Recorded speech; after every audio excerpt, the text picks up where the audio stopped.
refresh this.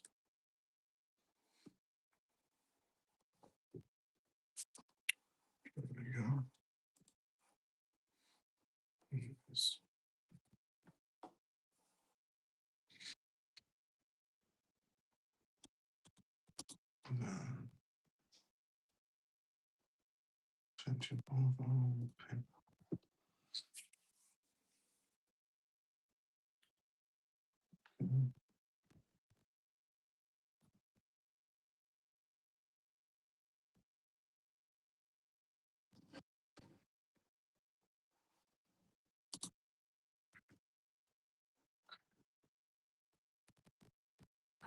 Scott, good to see you, brother. How you been? You're the first one in today, Scott. Miles, when you think Clarity Act? Johnny, good to see you. How you doing? The second one in today. Clarity Act, we're not that far off, I would have to say. Latest Q2, hopefully Q1, we should be done with. Hello, CMF. Let's go, Scott. Morning, Miles and CMF. Shelly, good to see you all morning. How you doing? Good day, Miles. Mike, good to see you, brother. How you doing? How you been? Okay. Your Substacks have been on point, Miles. Thank you so much, Scott, for that comment. Yeah, definitely. If you haven't checked out the Substacks, definitely go and check them out. Thanks so much for that, Scott. Okay, well, you know what we'll do intro disclaimer of what we're going to talk about on tonight's live, and by that time everyone should be tuned in for the first part of the live show. Also, apologies about yesterday. I had some weird back pain. It's like upper back pain. It's like somewhere just here, and it was just stiff.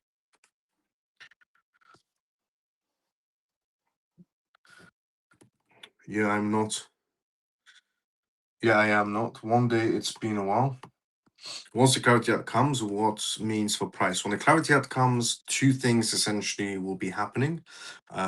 Two outcomes, both have the same ending. One would be market goes up, market comes down, clarity projects that have utility go up, the rest stay back down. Second outcome is essentially same ending, but second outcome, clarity act passes, market goes down, everybody's confused for about a few weeks, market suddenly goes up, and it's just essentially going to be utility projects and some other ones. Share the live. Let's go, Scott. Did you take anything for your back pains? Yep. Repost the live. Let's go, Scott. And you think it can spike fast or take longest time? Well, first outcome is spike fast, and second outcome is spike slow but rapidly fast after that. Good evening, Miles and CMF. Manny, good to see you. How you doing? How you been, brother? Evening, Miles and CMF. Joe, good to see you. How you doing? Let's get rid of the crypto worth nothing facts. Good evening, all. JP, good to see you, brother. How you doing? Now, let's do intro disclaimer. What we're going to talk about tonight's live. Welcome to the CMF Live. If you're watching this for the first time ever, the CMF stands for Crypto Miles Family. My name is Miles. You can tune to this live Monday to Friday, 10 p.m. London time onwards for the most recent news regarding cryptocurrencies, CBDCs, AI, politics, and regulations. Pretty much all the information you know about regarding the world completely transforming into some sort of a digital sector. The disclaimer of this live show, as always, is not financial advice, not political advice, and whatever I say is only for entertainment purposes. Also, this is episode 455 of the CMF live show I was watching right now. And just like always, we do Q&As in this live, which if you are watching this essentially for the first time, don't be shy. If you do have any questions, put it down in the comment section. More than happy to help you out. Now, on tonight's live, we're going to talk about a very obscure perspective on Bitcoin's essentially future. Bloomberg is suggesting, not Bloomberg in itself, but a member of Bloomberg's team is suggesting that Bitcoin could reach a ridiculous floor price, which once we get to that news, I'll reveal what it is. We're also going to talk about essentially the market movements so far on tonight's live. We're going to talk about the stablecoin, essentially Genius Act on tonight's live with the newest perspectives from the FIDC. We're going to talk about essentially other perspectives in the stablecoin sector as well, mostly to do with warnings. We're going to talk about the CFTC chair, essentially on tonight's live with his newest perspectives on how the Clarity Act should move forward in terms of the utility era. We're also going to go through news on tonight's live regarding the inflation data reports that have essentially, came out so far. We're going to go through news regarding Wells Fargo on tonight's live as well. We're going to go through news on tonight's live regarding the European Central Banks unveiling something interesting. We're also going to talk about tonight's live regarding Binance suing Wall Street Journal. We're going to go through news on tonight's live regarding essentially what could possibly be happening in terms of centralized banks, Bitcoin, and cryptocurrencies. We're also going to talk about tonight's live regarding Elon Musk's new payment system, essentially, which is going to be launched in essentially for April, which is X money, in other words. We're going to go through on tonight's live regarding the investment firm, essentially Multicoin Bets on the internet, so essentially on the internet money they're calling it, which is essentially cryptocurrencies, where essentially institutional sector sees crypto going down the road. We're also going to go through news on tonight's live regarding Binance, PayPal, and Ripple joining one particular company. We're going to go through news on tonight's live also regarding Ripple in terms of their buyback share program and regarding Ripple and also Australia. Those are the news topics we're going to be discussing on tonight's live. And obviously, the Iran situation, the US situation, the Israel situation is obviously it's embedded in every article these days, essentially because of what's happening right now. And the first one we're going to cover is regarding Bloomberg's interesting perspective of where they think the market's going to go. But before I read you that out, I just want to say, as I said previously, there's a lot of you that watch this live show, and for 445, 443 episodes, I haven't called it out. For 443 episodes, I haven't called it out. But for yesterday's, not yesterday, but the previous day's episode, and this episode, I'm going to call it out now. I know who watches this live show and who doesn't, and I know who likes and retweets this live show and who doesn't. I've provided free servers for 3 years in a row. Never charged a single penny. And all I've asked in return was a like and a retweet. That's pretty much it. Never asked for any sort of money from anyone. So, here's a new policy inside the CMF. I could have released this inside a Telegram group, but I'll release it on this live show instead. New policy inside the CMF.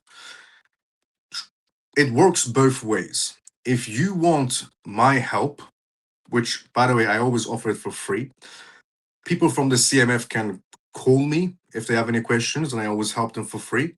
People from the CMF message me directly, and I always help them for free. And I'm not saying I'm going to charge people, because that's not what I'm trying to say. But what I am trying to say is, you scratch my back, I'll scratch yours.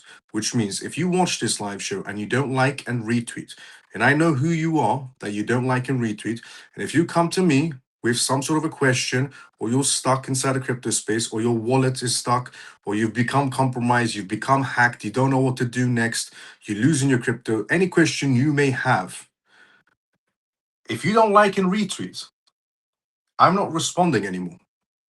I'm just saying right now. All I ask for is you scratch, essentially, I scratch your back, you scratch my back. Simplest thing I'm asking for. If you don't like and you don't retweet, I know who you are. And when the time comes, if you need my help with anything to do with your crypto space, I won't be available because you didn't scratch my back. Just want to let everyone know that. I could have said this inside a Telegram group and kept it silent, but I want to be public about it. So that's the new policy inside the CMF. If you want my help, then I need your help. And if you can't scratch my back, I can't scratch yours either. Now, putting that to one side, let's go inside the comment section first. Let's see what's happening. And then we go straight into the first news.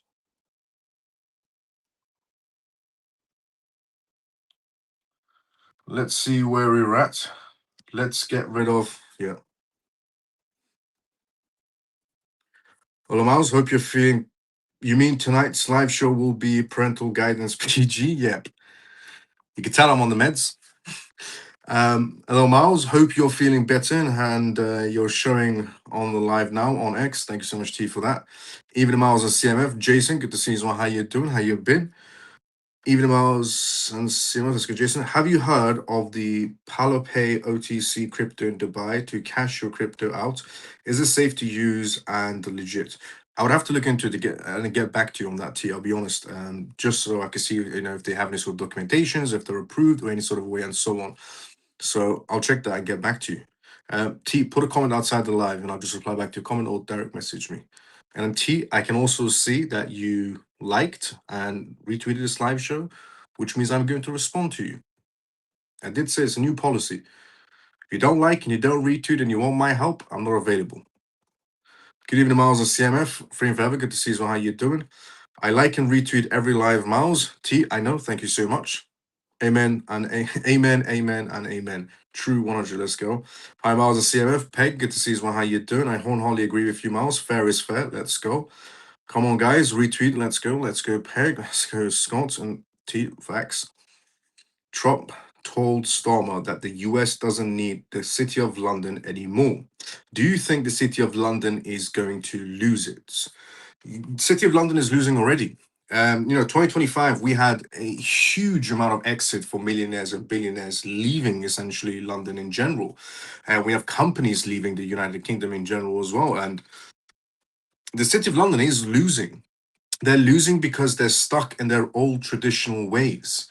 They're losing because they think, what they set up with essentially the Islamic Republic of Iran was going to survive. And Trump's, taking it apart bit by bit. They are losing. Facts. And Trump is a businessman. He knows what he's doing. He's replacing everything that's falling apart. Trump is refixing it with his own touch, essentially. That like the company that was insuring essentially the boats, the essentially petroleum, essentially ships going past the Strait of Hormuz. One particular British company, Lloyd's, was the one that essentially insured these ships going through the Strait of Hormuz for 47 years, and then essentially decided to stop all of a sudden to put pressure on Donald Trump. I don't think people understand when you put pressure on Donald Trump, it will always backfire onto yourself. Anybody who has ever tried, it could be companies, it could be CEOs, it could be politicians, whoever has tried to put pressure on Donald Trump, it has always backfired. So I don't understand this essentially stigma of, people thinking they're sitting on some sort of hierarchy chair and they could just pressure Donald Trump or the United States. This isn't Biden or essentially Obama's over. This is Trump we're talking about. So that Lloyd's British company, essentially, that was insuring these ships that went past the Strait of Hormuz, petroleum ships, stopped all of a sudden to put pressure on the world oil reserves and Donald Trump in the US. Trump, within 3 days, set up a company and started insuring those boats going past, and also put 2 US aircraft carriers on hand so the ships can go past. And that Lloyd's company couldn't believe what it just saw with its own 2 eyes. So the concept that, is the City of London losing? Yes, badly. They're losing in terms of essentially, the income essentially they had in the past. They're losing in terms of essentially the partnerships they built for the longest time. And they're also losing because so much is being revealed. I support essentially 100%. Let's go. Good evening, Miles. How you doing? But I'm doing great, Cali. Good to see you. How you doing? I don't know how to retweet, if I'm honest. Paul, all you have to do is click the retweet button. Simple as that. All you have to do is, Paul, come out of the live show for a second, and then you see there's 2 arrows. That means retweet, and the heart means like. Click both, and then come back into the live show. If you want someone send Paul a screenshot so maybe he knows which one's retweet, which one's liked, it's not an issue. You don't know how to like and retweet. That's fair enough. I'm here to help, so you know how to like and retweet. Also, restack your Substacks. Yes, facts. If you're also not essentially, restacking the Substacks or liking the Substacks, when the time comes, it's going to be difficult for me to essentially, provide these services for free still. Very simple. If you stay loyal to me, I will stay loyal to you. It's very simple. If you essentially, for 3 years, everybody's been receiving free pretty much everything from me. Where it was information, if you needed help with your wallet setting up, if you wanted perspective on your crypto portfolios, every small, big, medium, whatever it was, I've always helped everyone inside of CMF for free. So Substacks, if you're not liking them and you're not restacking them, that's a minus point. Let's go, Miles. I'm seeing some miners. I'm gonna ride them for some gains. Let's go, Peg. Good on you, Miles. Let's go, Shelly. Minor gains. And remember to check out Miles's daily Substacks. Facts. And tell him like it is, Miles. Let's go. What up, Miles and CMF? Ray, good to see you, brother. How you doing? Now,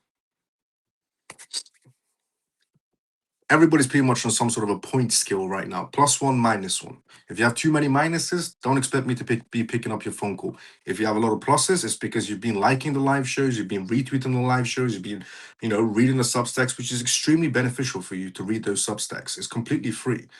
And all you have to do is like them and restack them after you read them. Now, hi Miles and CMF. Stormy, good to see you as well. How you doing? Thank you so much for liking and retweet straight away as well. Now, Bloomberg is what we talk about first on tonight's live. Bloomberg has came out with the most craziest perspective everybody's seen so far. One particular analyst from Bloomberg is suggesting we're going to be essentially seeing Bitcoin at $10,000. Bitcoin at $10,000. Other members in Bloomberg think this guy is, absurd for even suggesting $10,000. It's not Bloomberg entirely, one particular analyst. Now, they did say if that is to come, to happen, $10,000 Bitcoin, it has to be a nuclear war. So here it is. A senior Bloomberg strategist has sparked intense debate by doubling down on his prediction that Bitcoin could plummet to $10,000, even as the asset maintains this position above the $70,000 mark. While the strategist argues that an unconditional surrender of speculative interest is necessary to purge the current market of excess, Bitcoin essentially, in terms of the current market of excess, the price action tells a different story. Bitcoin is currently beginning to show relative strength against traditional sectors, outperforming essentially the old gold software industries, equities, and even gold, suggesting that essentially its role in the 2026 digital economy is becoming more resilient than bears anticipate. The contrast between the bears forecast and the current market data highlights the essentially significant shift in the global financial essentially plumbing, decoupling momentum. Analysts note that Bitcoin's ability to hold $70,000 while traditional safe havens like gold fluctuate suggests it's becoming a primary on-ramp for capital seeking a high utility alternative to the legacy banking blockade. Institutional support flow. Peers of these strategists argue that reaching the $10,000 level would require a global catastrophic on par with nuclear war, as the structural demand essentially created by the US Clarity Act has fundamentally changed the asset's floor. So they're saying the only way we're ever going to be seeing $10,000 Bitcoins if a nuclear war starts tomorrow, for example. The fact that Bitcoin is exhibiting superior strength compared to the broader software sector indicates that the market is flipping the switch from viewing crypto as a high beta tech play to a distant sovereign financial infrastructure. As the Genius Act continues to shape the regulatory landscape, the utility era of digital assets appears to be entering a phase of maturity. While the Bloomberg strategist warns of the coming reckoning, the current trend essentially of Bitcoin outperforming traditional benchmarks reinforces its status as the cornerstone of 2026 global economy. This tension between bearish macro theories and bullish price actions remains a defining narrative of the war. As essentially the markets decide whether the future belongs to the old gold skeptics or essentially new decentralized essentially settlement layers. So, is Bitcoin ever going to be reaching $10,000? Anything's possible, I'll be very honest with you. But what this strategy is basing on, look, it's extremely hard for that to happen. Because when you have people like Michael Saylor who put their money where their mouth is and buy huge amounts of bitcoins like he's on some sort of a bargain sale of some sort, it's difficult. When you have Bitcoin ETFs, essentially with BlackRock and Goldman Sachs, and the list just goes on, it's difficult. If we were in the era of no Bitcoin ETFs, no Michael Saylor, and no Genius Act, no Clarity Act ever existed, sure, Bitcoin could go to $10,000 because it's just pure speculation, pure essentially speculation. It's possible, yes. But when we're in an era of the Clarity Act discussions, the stablecoin discussions, the Bitcoin ETFs, not just inside the United States, on a worldwide basis, Bitcoin ETFs are happening. It's difficult to see those numbers. But what they're suggesting is if a nuclear war breaks out, sure, Bitcoin could go to $10,000 because that would shock the world market, not just cryptocurrencies. Now, stablecoins is what we're going to talk about next on tonight's live. Putting that to one side. Stablecoins won't get any kind of deposit insurance under the Genius rules, says the FDIC chief. So, in the most simplest way, the FDIC chief has decided to bend over for the banking industry, even though Trump said that the banking industry is essentially trying to keep the crypto space essentially hostage from the rules and regulations. It seems like the FDIC chairman said, You know what? I'm going to go toe to toe with Trump. Do people not learn? Like, when they say you could learn from someone else's mistakes, or you can go through the mistake. Now, an idiot would choose to go through the mistake. An intelligent person would choose to learn from others' mistakes. This man decided to go through the mistake. What an absolute moron.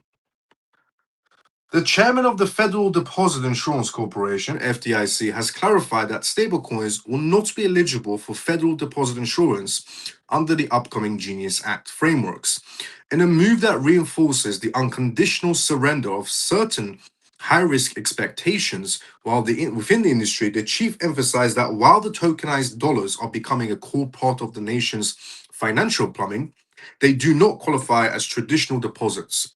This distinction ensures that the old guard insurance protections remain essentially reserved for regulated banking institutions, requiring stablecoin issuers to rely on their own transparency and reserve management to maintain trust. Do you know what they've just essentially done? Basically, the banks know that they're going to be losing the argument for yield on stablecoins. So what are the banks right now clinging on to? They're clinging on to the idea that, fair enough, the rule passes and stablecoins have yield, but at least the banks have safety, is what they're trying to cling on to, and that the crypto space doesn't have safety if somebody wants to go for stablecoins, for example. Unless you're a traditional bank, there's no safety behind your stablecoin. It's whatever the company promised you regarding your stablecoin, or whatever the foundation or the developers promised you is what your safety net is when it comes to your stablecoin. But if you want a legitimate bank-backed security stablecoin, come and get it from the banks. That's what they're clinging on to now. And the FDIC chairman said, sure, I'll bend over for that rule. And he wants to go toe to toe with Trump. By the looks of it, it looks like he wants to go toe to toe with Trump. And I mean, do people not learn from history? I mean, there's a reason why they say, history does repeat itself, is because people are forgetful. And I think the FDIC chairman forgot what happened to Gary Gensler when he decided to mess with the crypto space. The ruling establishes a clear boundary between traditional banking and the utility era of digital assets, risk differentiated. The FDIC notes that because stablecoins are often backed by a variety of assets rather than just cash, they do not fit the criteria of the flipping of the switches into the federal safety net, regardless of their role in the 2026 digital economy. There is one slight positive from this, and I'll tell you at the end of it. This stance provides a critical piece of the puzzle for the US Clarity Act, signaling to the institutional investors that the on-ramp for digital cash requires a different approach to risk assessment and custody than the standard checking account.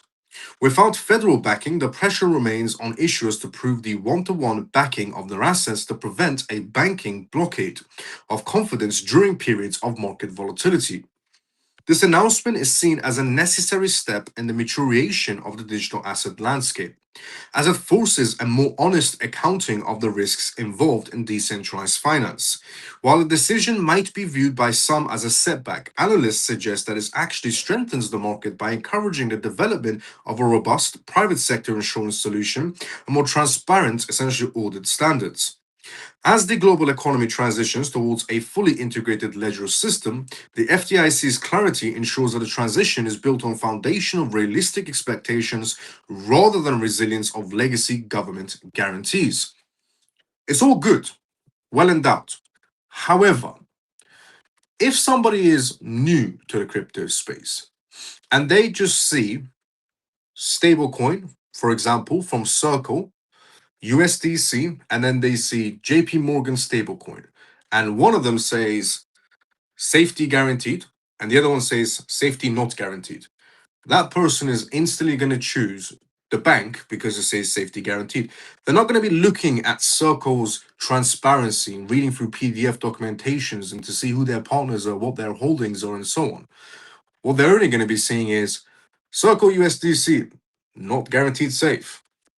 JP Morgan coin, stablecoin, guaranteed safe. That's all the consumer is going to be seeing. The consumer is not going to be clicking and reading PDF documentations or Circle's filings to say, okay, maybe this is a good idea, because that's not what the average person is going to do. The average person sees a poster and makes a decision like that. They don't go through PDF documentations and transparency files and their recent filings with the SEC. So that's what the issue essentially causes. Now, there is a small opening here, which is a company like Ripple, who has applied for a bank charter license, who has applied for a Fed chair access, essentially, not chair, but to a Fed access and master account.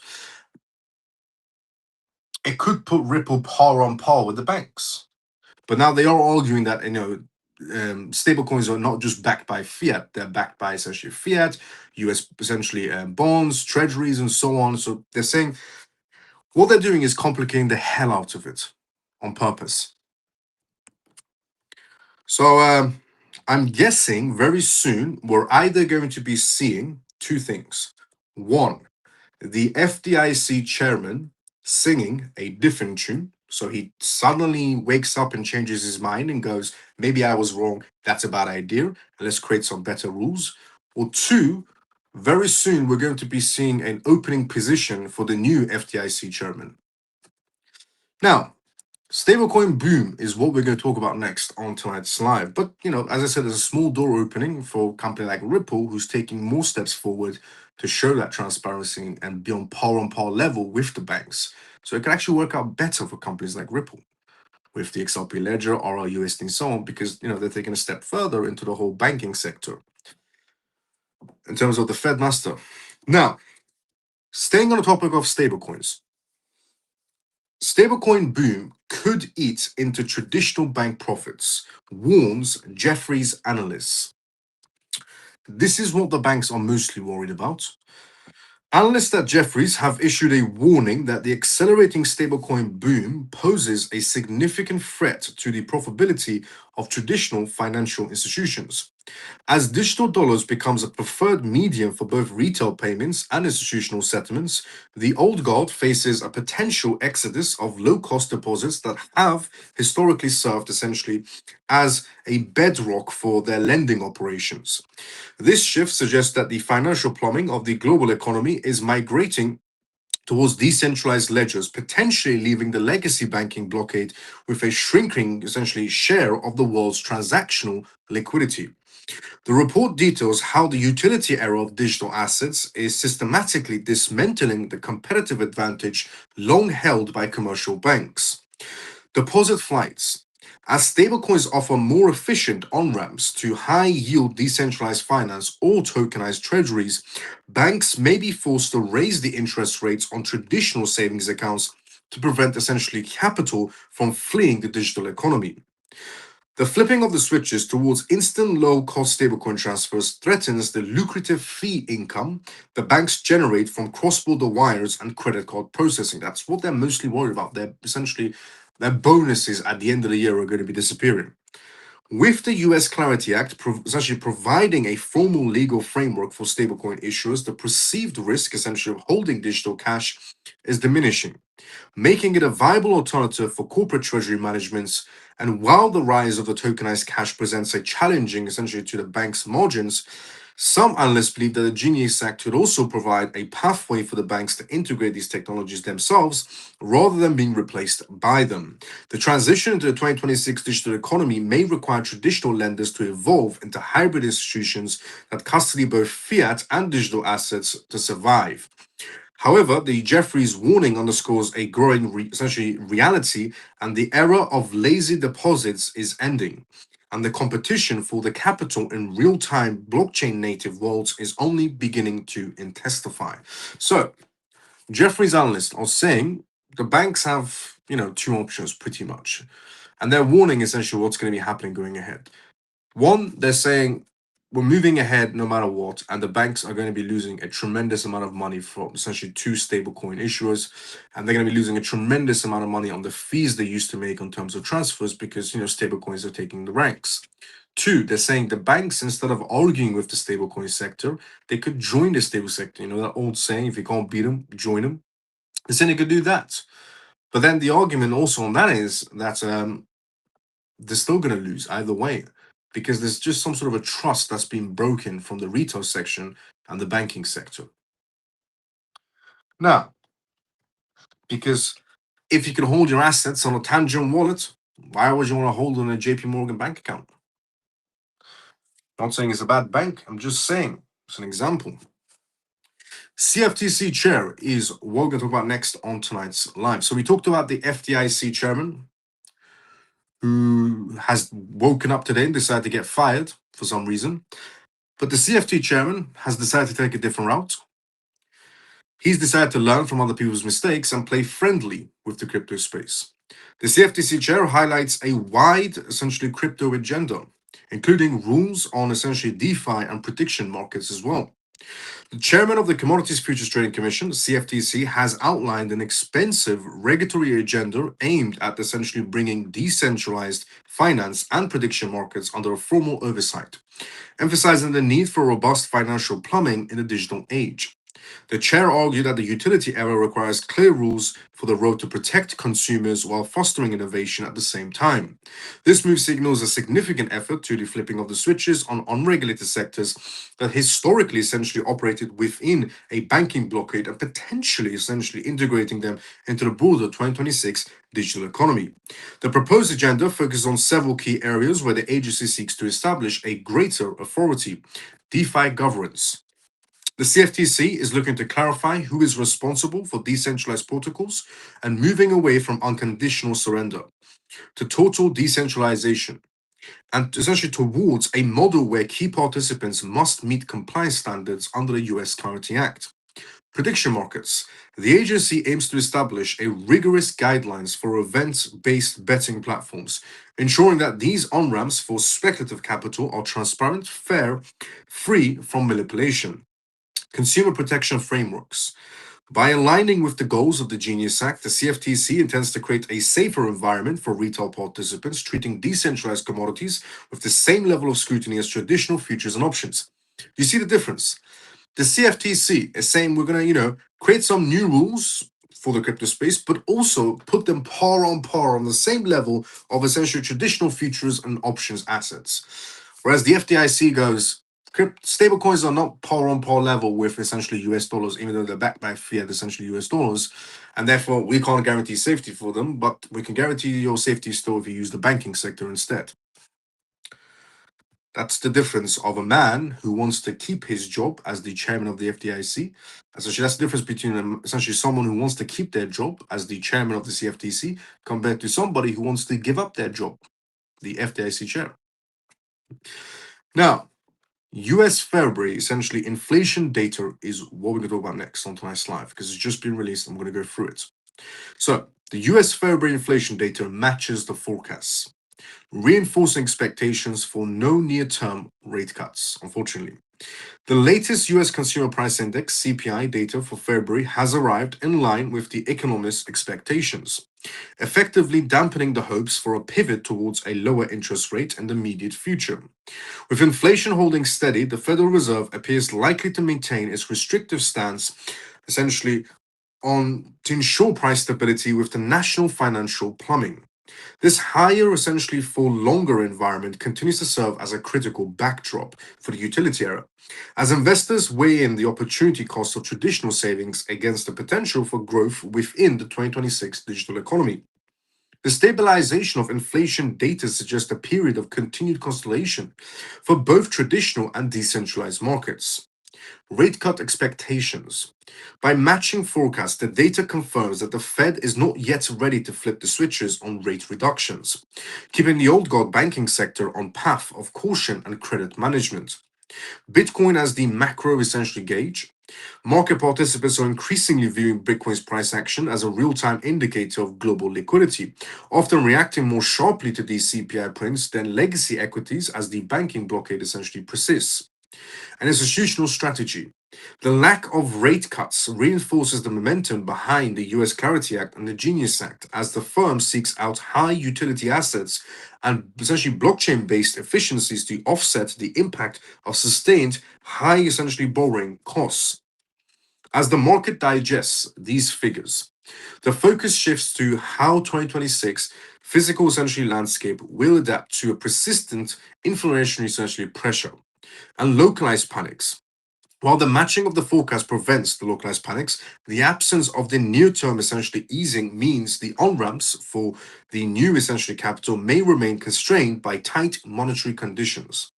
For the broader digital asset ecosystem, this data underscores the importance of real world utility and institutional grade infrastructure as the primary drivers of value in an era where cheap money is no longer the dominant market force.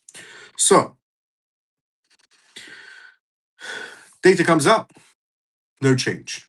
We're not going to be getting the rate cuts we expected to get. However, they're not playing it as a negative, they're playing it as a neutral, which means it didn't affect the market space, good or bad. And the market space is still being affected by the number one to monitor, which is the war right now, still. And also, the crypto space is highly sensitive to the AI space right now. When the AI sector does good, crypto goes down. When the AI sector does bad, crypto goes up. Ironically, they're both in the same category pretty much. Blockchain payments and AI go hand in hand for this digital future, but they're going separate ways. That's what manipulation is. It's only for the time being until we get rules and regulations. And that doesn't mean, manipulation will fully disappear when we do get rules and regulations. It just means it's better controlled. Now, Wells Fargo is what we're going to talk about next on tonight's live. But before we talk about Wells Fargo, let's go to the comment section first. Let's see what's happening there. And then straight into the next news on tonight's live. So let's see where we're at. So the comment section. We were here, I think. Yep. Adi, good to see. Alex, good to see how you're doing. So the repost. So is the repost the retweet? Yes, the repost is the retweet. Hi, Miles and family. Alex, good to see you. How you doing? Hi, Miles. Hope you're well, buddy. Adi, good to see you. How you doing? Adi, there's a new rule. Everyone that just tuned in right now, there's a new rule. Just want to let you know. Because you tuned in late and you probably didn't hear what I said at the beginning of the live show. There's a new policy inside the CMF, which is, as I said, you scratch my back, I scratch yours. It's based on loyalty. If you don't like and you don't retweet the live shows, I won't respond to you. Because I know who watches the live shows, and I know when essentially you're going to be needing my help. And for 3 years, I've been providing it completely for free. And I'm not saying I'm going to start charging people. What I am trying to say is I've been scratching your back for 3 years, and all I expect in return is a like and a retweet. So you did tune in late, that's the new policy. If you don't like and you don't retweet the live shows, and I know you're watching them, and you don't like them and you don't retweet them, if you come to me and you say, I want help with my wallet, with my crypto portfolio, with this, with that, I'm not going to be available because I know when the time was there, you didn't scratch my back. So there's no loyalty between us whatsoever. If you are loyal to me, I'm loyal back. If you're not loyal to me, then don't bother me ever picking up your phone calls or replying back to your messages. It's the new policy inside the CMF. If you don't like and you don't retweet, but you watch the live shows, and then you start requesting for my help for anything, to look at a new project for you, which I never charge, to help you with your crypto wallets, I never charge. Anything you've ever asked for me, I've never charged a single penny. 3 years, free service. And it's going to be continuing that way. But it's based on loyalty from now on. If you don't like and you don't retweet, and if it comes to time when you need my help, sorry, not available. That's the new policy inside CMF. Just in case if you tuned in late, that's the new policy inside the CMF. And I know who likes, and I know who retweets, and I know who watches and who doesn't. Share the live, read the Substacks. And also the Substacks. Start reading them. It's very beneficial for you. And restack them. CMF Miles and XRP to the moon. So just so you're aware, Adi and everyone else that tuned in late. Share the live, read the Substacks. Let's go. CMF Miles and XRP to the moon. Let's go, Scott. Share the live, read and share the Substacks. Facts. Let's value the gem of the CMF Live dailies. Let's share, like, and participate. Let's go. Great effort, essentially. Great effort again tonight, Mouse. Thank you so much. The passing of the Clarity Act will happen without a lot of fanfare. Facts. Good rule, Miles. Let's go here for fun. Please create a wealth plan so that we do not have to accumulate wealth and not know what to do with it. We do not want you to be broke months after your scam wealth. Let's go, family. No problem, Scott. Facts. Let them know, Miles. It's really not that difficult, but some make it that way. Facts. Now, Wells Fargo. Wells Fargo has signaled essentially a major expansion in the digital asset space. It's absolutely massive. A firm like Wells Fargo coming inside the crypto sector and thinking about doing some sort of a stablecoin, even though I don't like the idea of 25 different types of stablecoins, all being the US dollars or all being the euros and so on, because it creates confusion. But the idea that even Wells Fargo is thinking about doing this, it shows credibility towards the crypto space right before rules and regulations. And it also gives us confirmation that the Genius Act is pretty much right there, and so is the Clarity Act. By filing a trademark for WFUSD, a move widely essentially interpreted by the foundational step for the US dollar peg stablecoin, this development marks essentially a significant shift for the institutions, as it moves to upgrade its internal financial plumbing to support real time settlement and digital native liquidity. By developing its own tokenized dollar, the bank is positioning itself to lead the utility era for traditional finance, effectively flipping essentially the switches from legacy clearing cycles to a more efficient, blockchain integrated treasury model. The filing suggests that the bank is preparing essentially for a future where digital assets are the core component of its commercial and retail offerings. What does that tell us? When a firm like Wells Fargo is filing in to create their own version of a stablecoin, it shows that the crypto space moved on from speculation and is now at the stage of maturity. It shows that Wells Fargo knows for a fact that the Genius Act and essentially the Clarity Act are pretty much done. It's signed and sealed, you could pretty much say. Otherwise, Wells Fargo wouldn't take even one step in that direction. Internal settlement efficiencies. WFUSD is expected to facilitate near instant essentially movements of capital across the essentially bank's global divisions, bypassing the friction and delays of the legacy banking blockade. Institutional trust moot. By launching a stablecoin under the oversight of a major national bank, Wells Fargo provides a regulated on ramp that aligns with the requirements of the US Clarity Act and potentially attracting risk averse corporate clients. Competition with crypto native issuers. The move sets the stage for a direct confrontation between the old guard of banking and established digital asset firms as institutions seek to essentially capture the fee revenue and interest income currently dominated by non bank stablecoin providers. And also, one other thing that Wells Fargo has done, they decided not to argue with the crypto sector or the stablecoin sector or the crypto companies or the foundational developers. Wells Fargo went with that simple old saying, if you can't beat them, join them. And that's what Wells Fargo has done. Good on them for playing it smart. As the Genius Act continues to drive the conversion around a national digital asset strategy, Wells Fargo's entry into the stablecoin market reinforces the idea that 2026 digital economy will be a hybrid of decentralized innovation and established institutional players. Analysts suggest that this filing could be the first of many as tier 1 banks essentially realize the necessities of providing an on chain dollar liquidity to remain competitive.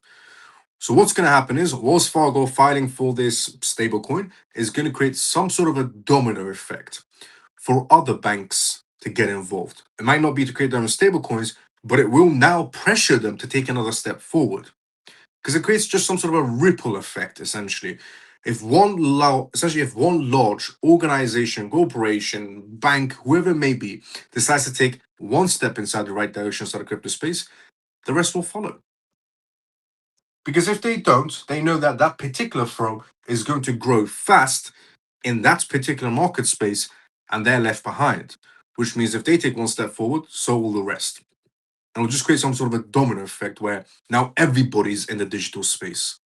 And all it takes is for one behemoth to take one step forward, which is what Wells Fargo is doing. Honestly, good on them.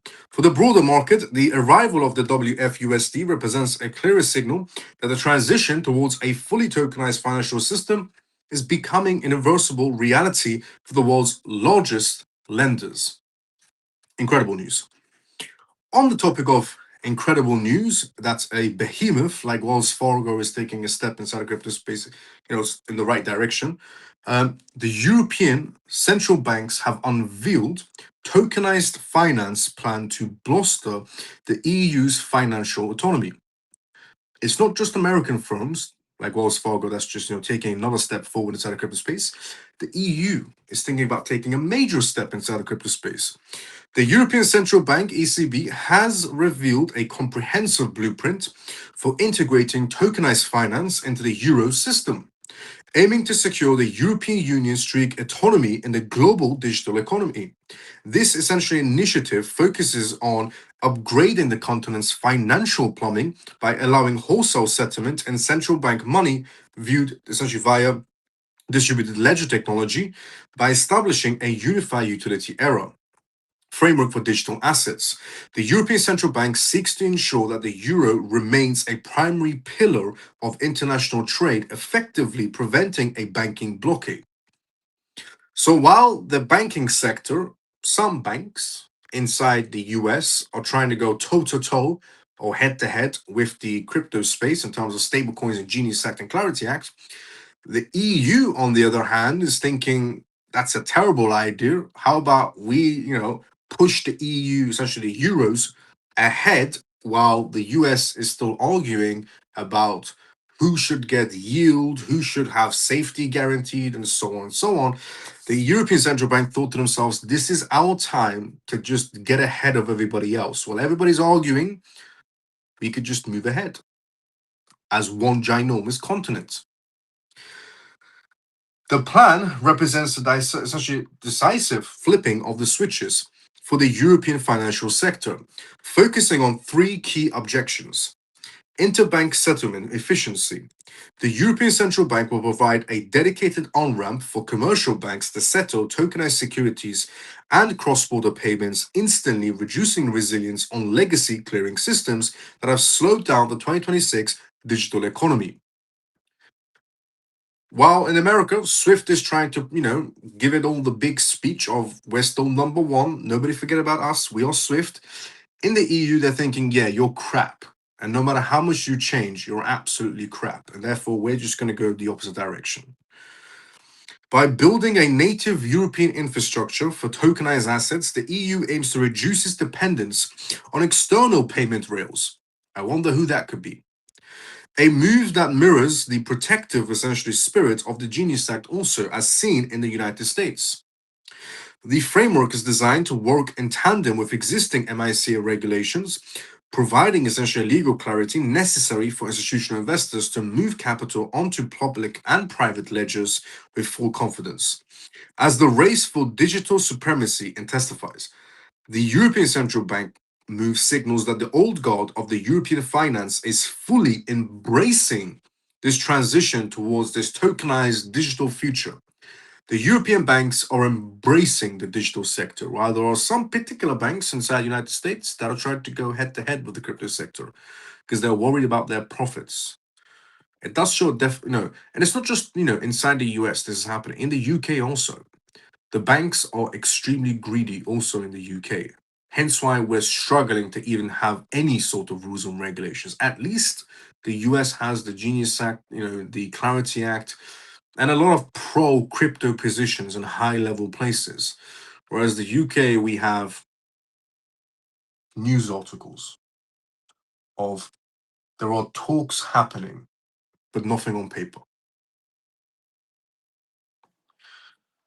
So, as much as there's a hostage crypto situation happening in the US in terms of what Trump said, the crypto space has been held by hostage by the banking sector. At least there's discussions, whereas in the UK we're having imaginary discussions when it comes to crypto sector. Also, defined by seamless integration of central bank stability and the speed of transparency of blockchain technology, Western regulatory standards position essentially euros as a high utility asset. Amazing.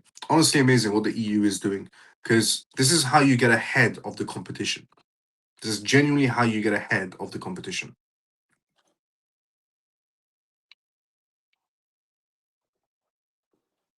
Not saying they're going to beat the US in this race, but it will definitely, spice it up a little bit for banks, institutions all around the world to take it more seriously.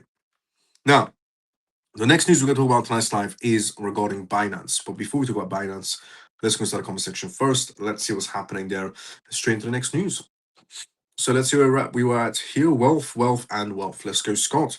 Shelley says it's not too much to ask, especially when so many viewers have paid money to other influencers. It's frustrating that people can't just like, retweet, and post. Facts. Thank you so much for saying that, Shelley. Yes, that is true. There's a lot of influencers who charge money for the services that I've been offering for 3 years for free. And don't want to be cocky in any sort of a way to say, I'm more intelligent or so on, but I haven't charged a single penny. And I've always ever just asked for like, retweet, simple as. But, for 3 years, I didn't say anything. The first year, we were doing well on TikTok. So second year, let it go. Third year, pretty much let it go. Now I can't let it go anymore because I thought maybe over time CMF members will realize, it's just a simple like and a simple retweet. But it seems like a lot of people haven't come to that, essentially haven't come to that conclusion in any sort of a way. That's why I've introduced this new policy. It's based on loyalty. Think of it as a CMF loyalty. You like and retweet when you watch, and I will pick up your phone calls when you need help. You don't like and you don't retweet, then I'm sorry, I'm not available. And if that essentially is, if you might not see as that right, then go to somebody that will probably charge you. I've seen some ridiculous prices for some influencers, but I'm not going to mention their names. But I've seen people charge people inside the crypto space for a 30-minute conversation $150. So I provide free services, and I have and I will continue providing those services, but only to loyal CMF members, which means you got to like and you got to retweet. If you don't do these two things, don't expect me to be picking up your phone calls. And for the 30-minute conversations you have with me for free, and all I ask is like and retweet, and you don't do that, you can go and pay some of these influencers $100 and speak to them for 30 minutes and see which one you like. My service, which is free, like retweet, or some other influencer service, which is $100 for 30 minutes. Most XRP holders are, and I've let it go for some time, but it's getting frustrating now. Most XRP holders are Christian followers of Christ. Let's go, Martin. Hello from Las Vegas. How you doing, Davos from Vegas? How you been? Yeah, a lot of money. Yeah, Miles. I will say it for you. You are smarter than many of the influencers. Thank you so much. Miles is free. Respect that. Let's go, Scott, for saying that. Now, Binance and Wall Street. Binance has decided to sue Wall Street for writing a scathing article about them, which is regarding Iran and Binance and money laundering, which was also what I released on this live show. And I said, it needs to be proven. It turns out, in terms of Binance's perspective, it's all lies, and that, essentially Wall Street Journal is going to be sued. Binance has initiated a high profile defamation lawsuit against the Wall Street Journal, following a report alleging that the US Department of Justice is investigating the exchange for potentially frustrating transactions that bypassed Iranian sanctions. The exchange has essentially denied the claims, stating that the report relies on outdated and inaccurate information that ignores the firm's massive investments in compliance and efforts to modernize its financial plumbing. This legal confrontation underscores the unconditional surrender posture that some legacy media outlets have adopted towards the digital asset industry as it enters the utility era of global finance. The lawsuit highlights a deepening dive between the old guard media and the world's largest digital asset platform. Compliance moot. Binance asserts that its internal systems are designed to flip the switches on any sanctioned activities utilizing advanced geofencing and KYC protocols that align with the requirements of the US Clarity Act. Also, if you're wondering yourself, is this, information that you should really know about? Yes, because Binance is the biggest crypto exchange on planet Earth. And if anything, even a peep comes out that's negative about Binance, and on paper, not alleged or, hidden sources or according to our sources, no. I mean, something on paper, something substantial on paper comes out that Binance had any sort of hand in money laundering with sanctioned countries, in this case being Iran, the Iranian government, then that is going to impact the crypto space very negatively because it's the largest largest crypto exchange in the world. So that's where the relevance is. If you're thinking to yourself, just even for a second, is it really relevant to know if Binance is suing the Wall Street Journal? Yes, up to a certain extent. Because if anything comes out on Binance that is genuinely negative and it's on paper, it's recorded, it's documented, it's going to impact the crypto market space quite bad. It's the number one crypto exchange in the world. As the legal battle unfolds, market analysts suggest that the outcome will have a significant impact, essentially, on how digital asset firms are perceived by institutional investors. While the investigation remains a point of contention, Binance's aggressive legal stance signals that it is essentially no longer willing to allow legacy institutions to dictate the narrative, essentially, of the industry's maturity. For the broader market, this essentially case serves as a reminder that transitioning to a fully regulated and transparent financial system is fraught with friction. As the world moves towards a future where decentralized protocols must coexist with rigorous oversight of sovereign states. So, if they're suing the Wall Street Journal, then maybe the Wall Street Journal was essentially, not maybe, but Wall Street Journal was making the entire thing up. Unless the Wall Street Journal now comes out and backs whatever they said, then this case is pretty much going to go away.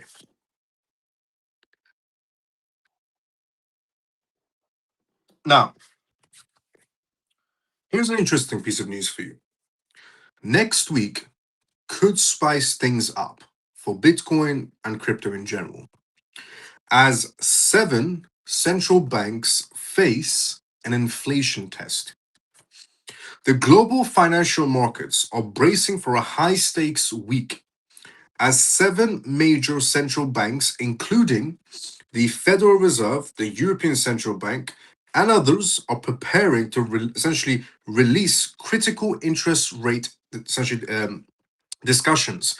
Analysts suggest that this concentrated inflation test could serve as a major catalyst for Bitcoin cryptocurrency volatility as investors reassess the stability of the legacy banking blockade. As the 2026 digital economy continues to mature, Bitcoin is increasingly being viewed as a primary on ramp for those seeking a hedge against the potential policy missteps of the old guard financial plumbing.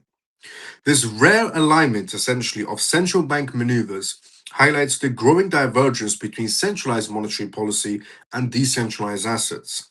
The inflation limiters test, with consumer price indices remaining stubborn across several jurisdictions, the upcoming decision will determine essentially if the utility era of digital assets receives a fresh influx of liquidity from those fleeing the debased fiat currencies.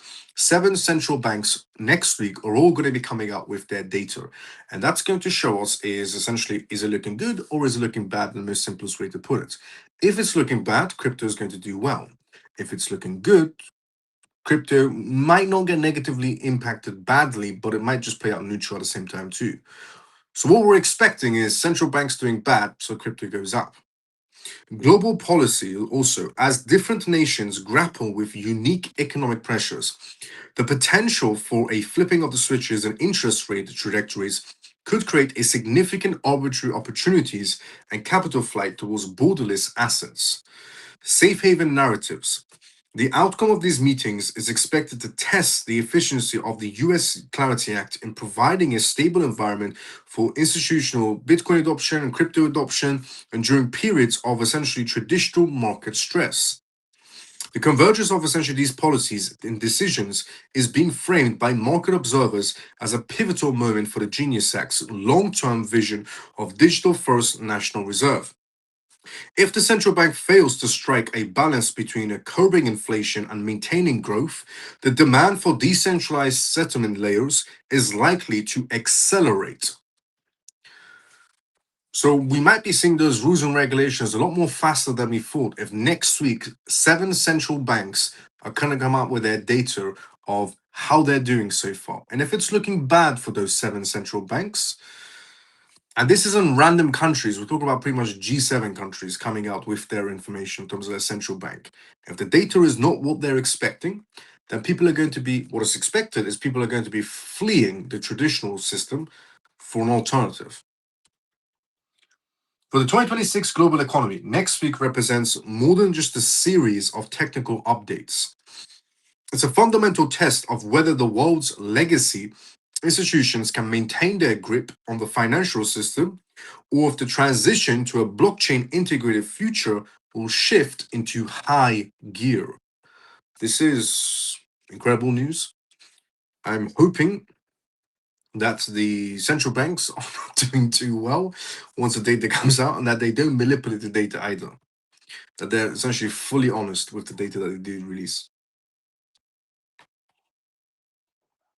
In all reality, they shouldn't be doing well because of all the printing they've done over the years, of all the sanctioned countries some of these banks helped out, or essentially the dodgy people that they've helped out over the years. There's just so much attached to it. So it shouldn't be doing that sort of work. If they're going to, be fully transparent. Let's just see how transparent they're going to be. Now, moving on from that to X Money, which is going to be launching in April, which is one thing that Elon Musk has talked about for the longest time. And the idea was half the world's payments will be going through X Money. And that X will become an everything app, just like WeChat essentially is.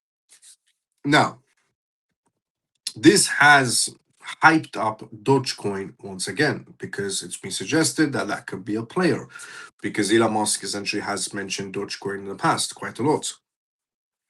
So, Dogecoin experienced a sharp price surge following the announcements from Elon Musk that X Money, the long anticipated financial arm of the X platform, is set to officially launch this April. The news has essentially reinitiated speculation that people's currency, Dogecoin, will be integrated as a primary payment option within the platform's new financial plumbing. Is Elon Musk going to be using Dogecoin as the only and number one currency for X money? In all reality, no. Would he use it? Elon Musk sometimes, he's incredibly intelligent, no doubt about it. Incredibly intelligent, no doubt about it. But sometimes he's unpredictable. So if he does come out with Dogecoin, would it shock me? Probably not. So he might do multi-currencies, what I suggested a long time ago. I said, if Elon Musk is ever going to do anything related to cryptocurrencies, he's most likely going to be doing some sort of multi-currency. So, a few crypto projects are accepted if he's going to go the crypto route, or if he's just going to go towards the traditional route. So we have to see how that plays out. The news has a reinitiated speculation that people's currency will be integrated as the primary, essentially, option. I'm not sure about that one, but as X moves closer to becoming an everything app, the inclusion of Dogecoin is seen by many as a straight move to leverage its massive, essentially, community and low transaction friction, further accelerating the transition into a digital native utility era. Now, there has also been documentation that was released where there's a link between Ripple, Riverbank, and X. X uses Riverbank, Riverbank is Ripple's partner, which could be suggested the XRP ledger. Let's see how it plans out. It's coming out in April, so we'll get a better idea then. It's not that far away. The announcement has triggered a wave of optimism regarding the mainstream utility of meme-based assets. Platform integration. Musk's confirmation of an April launch date suggests that the technical flipping of the switches for X's internal payment rails is complete, with Dogecoin apparently expected to serve as the tipping point, is what people are suggesting. Elon Musk has not suggested that Dogecoin is the currency used for it. Nobody from a high level seat has said that. This is just what the speculation is in the meme coin sector, that Dogecoin is the chosen coin. Analysts suggest that the move could prompt other social media giants to reconsider their digital asset strategies, potentially leading to a broader on ramp for crypto retail usage under the US Clarity Act framework. They're suggesting that if Elon Musk is actually going to be coming out with this X Money blockchain based payment system, then it could drive up essentially other companies out there like Instagram, for example, or Facebook, or essentially Bluesky and so on, other platforms out there to introduce something similar. TikTok, for example, to introduce something similar, their own blockchain-based payment system, which, in time, it does provide quite a lot of liquidity, depending on what chains they're using. The April target has created a essentially concentrated window of liquidity as traders bet that the X money will provide the most significant real-world use case for Dogecoin if it's ever going to be using Dogecoin. While some skeptics remain wary of the volatility associated with Dogecoin, the momentum provided by the Genius Act and the broader push for the American leadership in digital finance has given the project a new institutional context. So is Dogecoin going to be the one that's going to be, the chosen coin for X money? My honest answer is no. There is no way in hell he's going to be using Dogecoin as the primary crypto backbone for X money, for half of the world's transactions to go through Dogecoin. It's just not going to be possible. If he is going to be using a payment system, he has to use a reliable payment system. If he's going to be using a traditional sense, if he's going to be using in terms of the blockchain sense, he has to use a reliable chain, a chain that has never become compromised, a chain that has never had any sort of downtime or essentially any sort of issues on their blockchain or any sort of maintenance runs on their chain or so. So it has to be something not good, but perfect. Because he's expecting half the world's transactions to go through it. So it needs to be perfect. Not good, excellent, or so on. No, perfect. So doubtful is going to be Dogecoin, if what people are suggesting right now.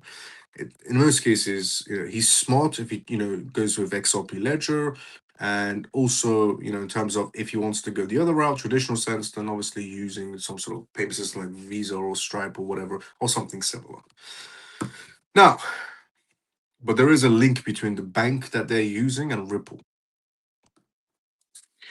Investment firm Multicoin bets. On the topic of multicoins, investment firm Multicoin bets internet labor markets will drive crypto's next wave of adoption. Multicoin Capital has released a new investment thesis, essentially positioning that utility era will be defined by the rise essentially of decentralized internet labor markets. The firm argues that the next massive wave of adoption will not come from traditional financial speculation, but from permissionless work, platforms that allow global talent to earn income directly in digital assets, so X. Multicoin essentially suggesting that platforms like X are going to be the ones that bring the liquidity in, not the institutions. Not that institutions aren't going to be bringing money in, they are, but they're saying expect the big money to be coming in from platforms like X. By utilizing blockchain as a primary financial plumbing for human capital, these markets aim to bypass the geographic essentially and regulatory constraints of the legacy banking blockade, allowing for a more fluid, metric essentially global workforce. The thesis identifies a structural shift in how labor is coordinated and compensated across decentralized networks. Token sensitized physical infrastructure. Multicoin highlights essentially projects where individuals earn rewards for contributing real world resources, such as mapping roads or essentially operating wireless nodes, effectively flipping the switches on traditional gig economy models. On-chain reputation. In this new model, a worker's history is recorded on a public ledger, creating a portable, essentially, and trustless resume that replaces the need for centralized intermediaries or corporate HR gatekeepers. By settling wages via stablecoins or high utility assets like XRP or Solana, these platforms ensure that the workers in emerging markets can receive their earnings instantly without the delays and fees of international wire transfers. As the US clarity begins to provide the more stable legal environment of these platforms, analysts expect a surge in work to earn applications that align with the goals of the Genius Act. This evolution suggests that the 2026 digital economy will be driven by the tokenization of time and skill, creating a new on ramp for billions of people to participate in the global market. It's an interesting concept. Creating essentially this method, multi-coins bets rest on the idea that when the technology becomes essentially an invisible layer for the earning essentially a living, the transition from legacy systems to blockchain native infrastructure will become an inevitable economy reality. They're saying pretty much that it's going to be essentially the next wave of liquidity entering the crypto space isn't just going to be the institutions and the banks and so on, but the big wave, what they're suggesting is people earning money from crypto. That's going to bring more people towards the table. They're talking in a sense of billions of people coming towards the crypto sector, is what they're suggesting. Billions of people come towards the crypto sector because they can earn a living from crypto. It could be through social platforms like X. It could be essentially, in terms of operating some sort of crypto nodes, people that do the labor work for the blockchain sector. Well, I'll be very honest, the route that the path that the world's going down, which a lot of people have lost their jobs, a lot of people. And if platforms, social platforms and so on can provide some sort of an income, and those platforms start using blockchain payments to pay their, their talents, for example, their influencers, their node operators for the blockchain and so on, then sure, it's definitely going to get a lot more people inside the crypto space. The retail section will be thriving inside the crypto space. But obviously, we're going to still be expecting those billion-dollar checks from the institutions and banks because we need their money. Now, essentially on the topic of XRP, Binance, PayPal, and Ripple is what we're going to talk about next on tonight's live. But before we talk about that, let's go to the comment section. This is what's happening there. And we'll go straight into the next news on tonight's live. So let's see where we're at. We were here, I think.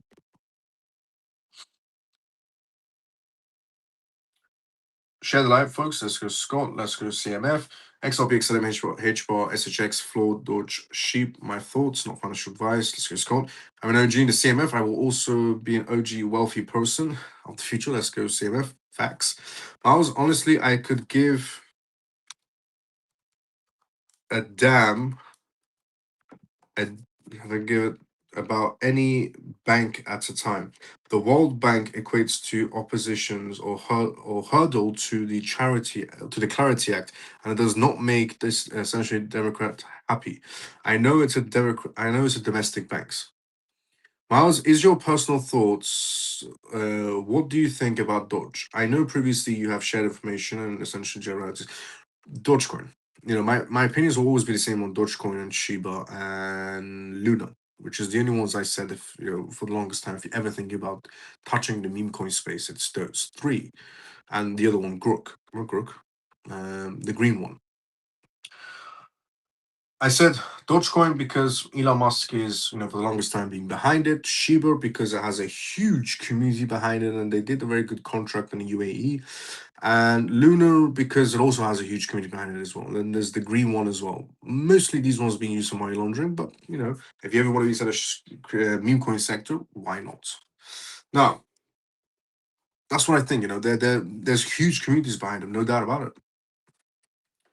XRP, XDC, XLM, HBAR, SHX, Floor, Dodge, Shiba. Let's go family, share the live. Let's go Scott, let's go Miles, let's go. Shelly says it's going to be settled in fiat to begin with. It's a possibility, a while ago when we first got hints of X money happening, the filings were only for fiat-based systems. They weren't for blockchain-based systems. There's a possibility that they start with something like Ripple payments, for example. If they wanted to essentially start, because Riverbank is being the backbone, Riverbank is a part of Ripple, so they could start with something like Ripple payments and then go onto the XRP ledger. If that line between Riverbank, Ripple, and X is there, they could start with Ripple payments, for example, and then go into essentially the XRP ledger, which is what tends to happen. They, companies tend to start with Ripple payments and then they end up in the XRP ledger because it provides them a lot more services than just payments. So that could also be a possibility. It might not just be instantly crypto off the bat because due to the filings a long time ago, but it could start with Ripple payments and then end with the XRP ledger. Yes, Ripple, I can't wait. Let's go, Scott. But good question, Shelly, because a lot of people probably thought instantly it's going to start off the back, essentially off the bat with crypto only. But yeah, it could also just go the other way around as well. But either way, there's some sort of a link there. Riverbank X Ripple. On the topic of Ripple, Binance, PayPal, and Ripple join MasterCard's massive new push into blockchain payments. A major constellation of digital asset industries, MasterCard has announced a sprawling new partnership with Binance, PayPal, and Ripple, aimed at integrating blockchain technology into its global merchant network. This initiative seeks to standardize the way digital currencies are used at the point of sale, effectively upgrading the world's retail financial plumbing to support real time on chain transactions. By aligning essentially these industry leaders, MasterCard is preparing to flip the switches on a system where stablecoins and high utility assets can be spent as seamlessly as traditional fiat currencies. The collaboration marks a definitive transition into the utility era, focusing on several key players of global essential commerce, interoperability settlements. The partnership will leverage Ripple's expertise in cross-border liquidity and the XRP ledger's speed to settle international merchant transactions in seconds rather than days. Mass consumer on ramps by integrating PayPal's massive user base and Binance's deep liquidity pools. The project aims to bypass the traditional banking blockade that has historically limited retail use of digital assets and compliance standardization. The venture is designed to operate within the emerging frameworks of the US Clarity Act, ensuring that every transaction meets the rigorous security of reporting and standards required for global institutional adoption. So, in the simplest way to put it, Visa, essentially, MasterCard, essentially, thought to themselves, how can we take over the payments sector of the world once again, but in a digital format? We need somebody that can, essentially do international payments cheap, fast, and secure. We need somebody that has deep liquidity, essentially, and we need somebody that has compliance. And they thought to themselves, Ripple and the XRP ledger for fast international cheap payments and secure payments, Binance for deep liquidity, essentially, and PayPal for compliance.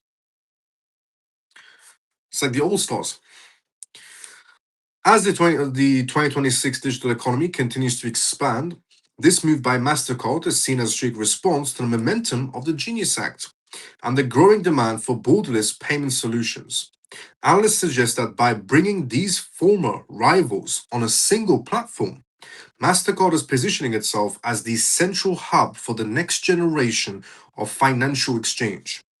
For the average consumer, this partnership means that the technical complexities of blockchain are being moved to the background, replaced by a user experience that prioritizes speed, security, and universal acceptance across both digital and physical storefronts. That is huge news. MasterCard thought to themselves, honestly, they could have went with any blockchain project, any company. They had the options. They could have chosen Chainlink, which a lot of people are suggesting Chainlink is the number one to go for, essentially against the XRP Ledger, or Solana is better, or whatever, AVAX is better, so on. But even MasterCard could see who really is the king of finance in a digital world. It's the XRP Ledger. And they thought to themselves, if we want fast, secure, cheap payments, international, domestic, or whatever it may be, we need Ripple. If we want deep liquidity, we need Binance, the world's biggest essential crypto exchange. And if we want compliance, we need PayPal. I mean, it's like the three musketeers at this point. Now, on the topic of Ripple, Ripple's share buyback program values firm at $50 billion. Ripple has initiated a significant share buyback program that officially values the private enterprise at $50 billion now, according to reports from Bloomberg. The move allows the company to provide liquidity to early investors and employees while signaling immense confidence in its long-term trajectory within the utility era of global finance.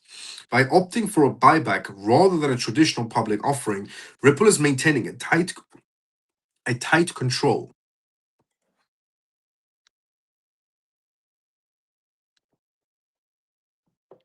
Ripple is maintaining a tight control over its corporate structure as it continues to build out essentially essential financial plumbing for the next generation of cross-border settlements and sovereign digital assets. This shows that Ripple has, once again, immensely deep pockets. And I mean immensely deep pockets, once again. It does show that Ripple has that. If they're doing a buyback right now, essentially, buying back, essentially, this is where we put it there, earliest investors, and they're not going public. Once again, it shows that Ripple wants to be in control of their own company. They don't want to be controlled by the public market.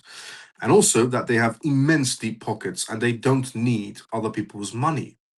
Do you know how much confidence that shows towards Ripple as a company? It's just incredible. The $50 billion valuation reflects a massive leap in institutional sentiment and the protocol's growing role in the global economy. It also shows that Ripple believes in their own vision. Because if they didn't, they wouldn't be doing all these buybacks and buying out their investors. They'd be trying to sell the company off bit by bit, or they'll try to go public and earn some quick cash and just sit on the sidelines and see what happens. No, they're buying, essentially, they're doing a buyback of their early investors. It shows immense amount of confidence in their own company. The streak independence. The buyback demonstrates Ripple's robust cash position, allowing the firm to reward their stakeholders without the immediate pressure of public market and flipping of the switches before the full implementation of the US Clarity Act. And they're doing this right before the US Clarity Act. Ripple knows how big they're really going to become. With all the contracts, all the licenses they have on an international base, all the NDAs they have, Ripple knows how big they're going to become. And they want to keep that money and keep that power for themselves. And why not? They deserve it. They came a long way. The XRP Ledger ecosystem growth. This valuation is increasingly tied to the widespread adoption of the XRP Ledger as the preferred infrastructure for the central bank digital currency CBDCs and institutional stablecoins, moving beyond the legacy banking blockade. Secondary market strength also.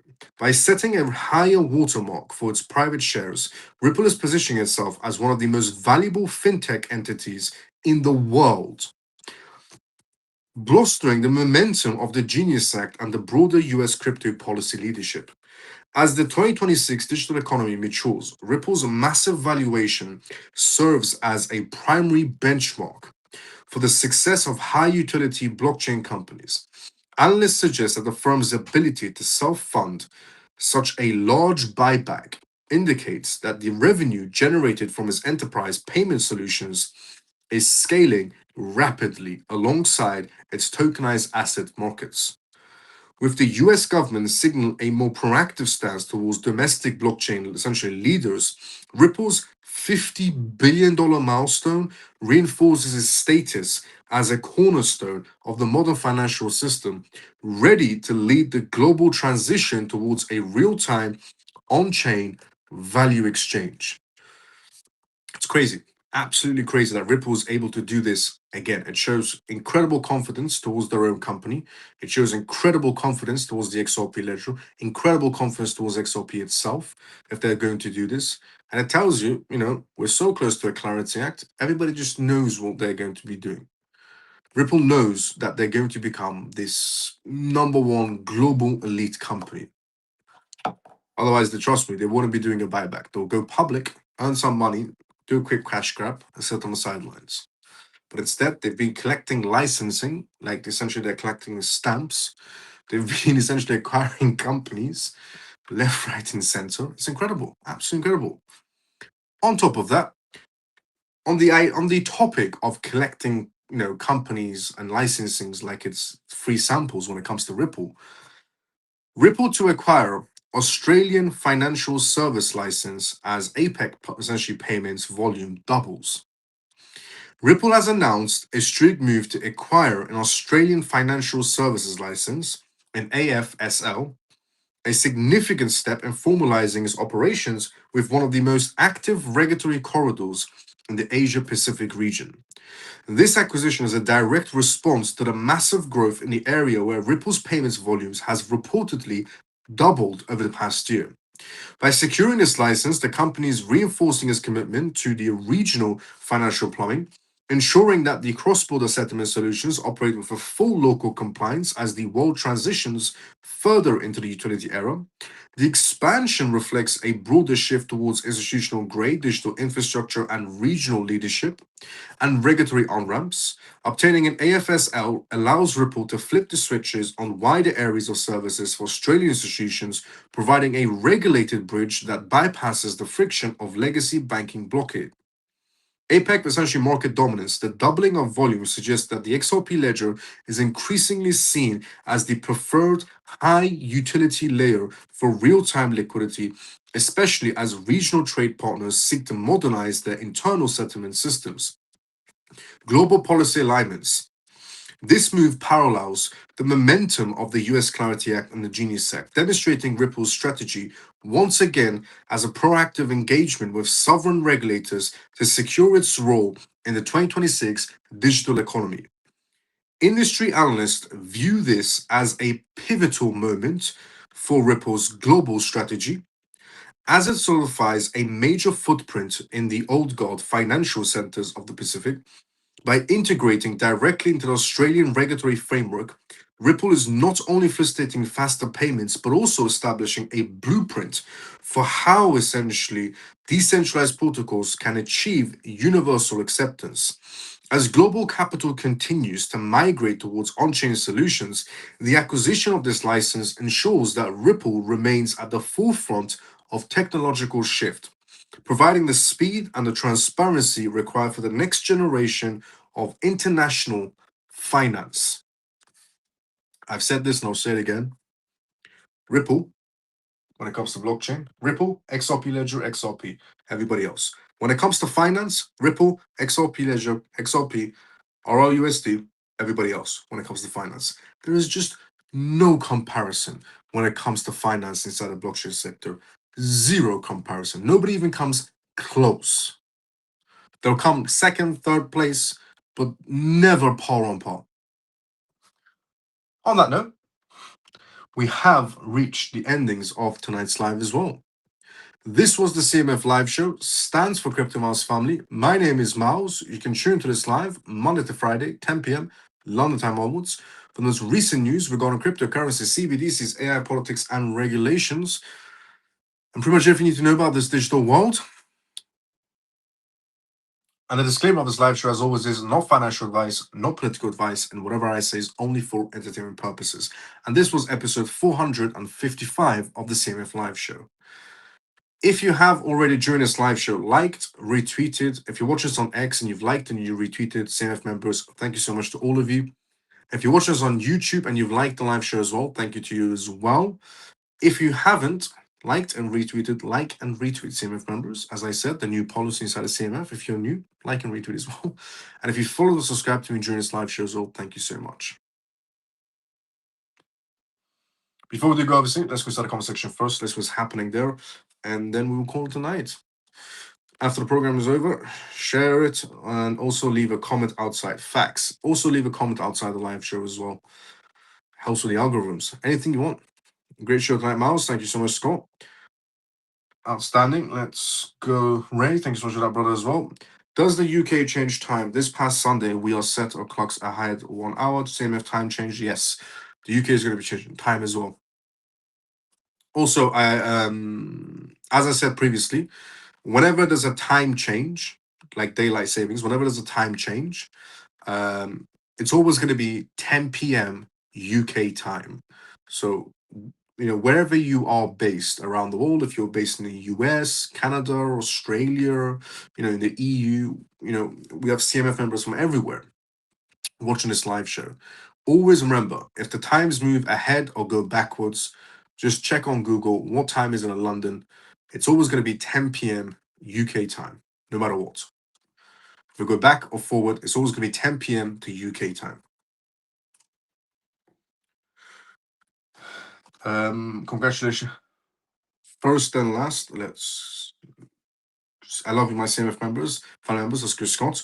Good night, Miles, and all the CMF. Thank you for the great live and news. Let's go, JP. See you tomorrow, but sometimes as usual. First then last. Let's go, Crypto Qs.